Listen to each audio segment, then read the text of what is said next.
Good day, YouTube.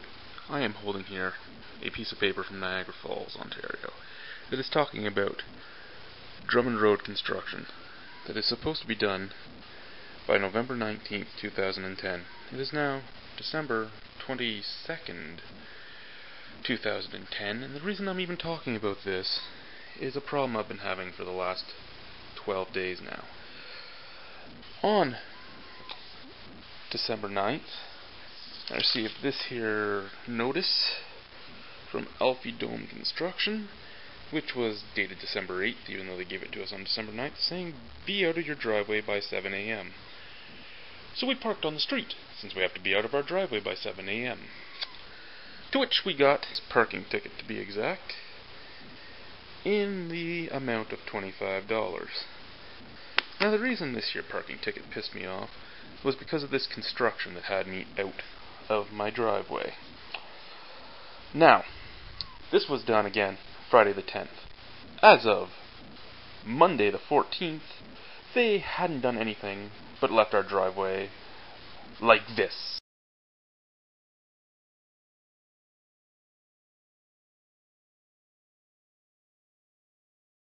Monday we found out through one of the workers in the traffic bureau that this ticket was reversed and that no more ticketing was supposed to happen in this area of construction. However, on the 20th, yesterday morning, myself and my mother, who was here for Christmas, got tickets again, while we still had no access to our driveway. The response from the only person who seems to understand anything that's going on here, Celine, and I thank you very much, Celine, for everything you've done, but Chris and Chuck, I was under the impression on Friday that Mr. McGee had access to his driveway. Maybe Chris and Chuck should go out and look around at the construction on this street. Please update Mr. McGee and myself on the status of this. Well, I can update you already. I still can't get into my driveway. Would one of you please update parking and traffic on the time frame for parking on the street to help ensure that Mr. McGee does not get any more tickets? I bet you when I go outside to show you these driveways that I have another ticket on my car. Paul, this area is still under construction and many residents are unable to get into their driveways, being forced to park on the street. I was advised that the area is not to be ticketed and that traffic and parking was made aware of this. This is Mr. McGee's second ticket since receiving notice that he must park on the street. I would like confirmation that his ticket has been waived, and also please advise that Mr. McGee will not receive another ticket while he is without driveway access. I imagine this was taken care of right away when Mr. McGee called City Hall this morning. Please advise. Well, it was taken care of, though we had a little bit of attitude. But right now, I'm just very pissed off with Mr. Paul Brown and his comment. This one sends me off. Mr. Paul Brown, I'm sure you wouldn't like to have no driveway for 12 days. Said that we would have ample warning if our driveways were unavailable. However, day 2 of construction should have told us how this was going to go, because this happened. This is construction day 2.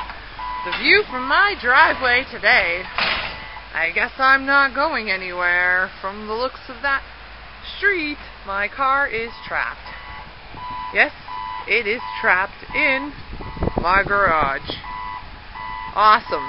Just awesome. So, Mr. Paul Brown, I'd like to ask you, where am I supposed to park when again my driveway looks like this? So first, this is the state of my driveway from the roadside. Let's notice the full curb of about 4 inches that my car has to jump just to get into my driveway. Now, if I finally can get my car up this 4 gap that used to be 1.5 feet before they put this first layer of asphalt down, then I have to contend with, from the other side, the much deeper gap that actually has more gap to it than you would think.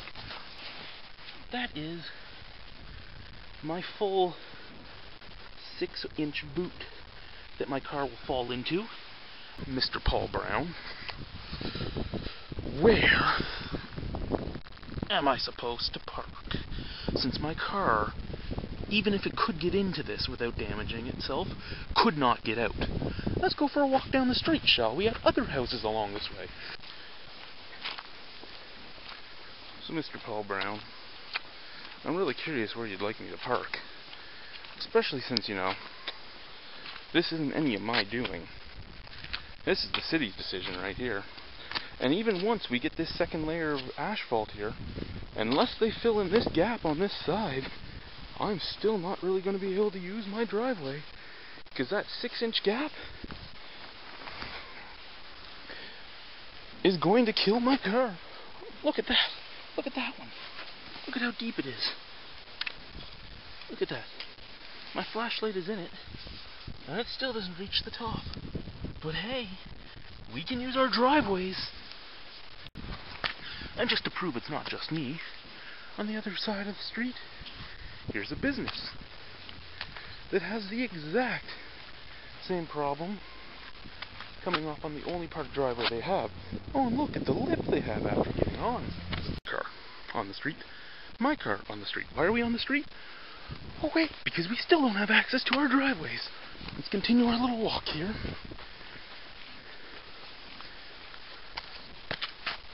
Well, here we are at his driveway, which again, big lip you can't get over without damaging your car. He is actually, even though it looks better, he's in the same predicament as me because this is all snow, there's nothing under there. Oh look! Another driveway with no cars in it. I wonder why that could be. Oh shit! Look at what this guy has. He first has this lip, and then he has this that he has to try and get over. This here, which is all snow. Look at how high that is. Such an easy thing to figure out when you're going down a street ticketing people in the middle of a construction zone and you see cars at each intersection. I've now lost my patience with this shit because it's an easy thing to figure out. Lots and lots of construction, lots of cars. Look at this. You can't drive your cars across this stuff.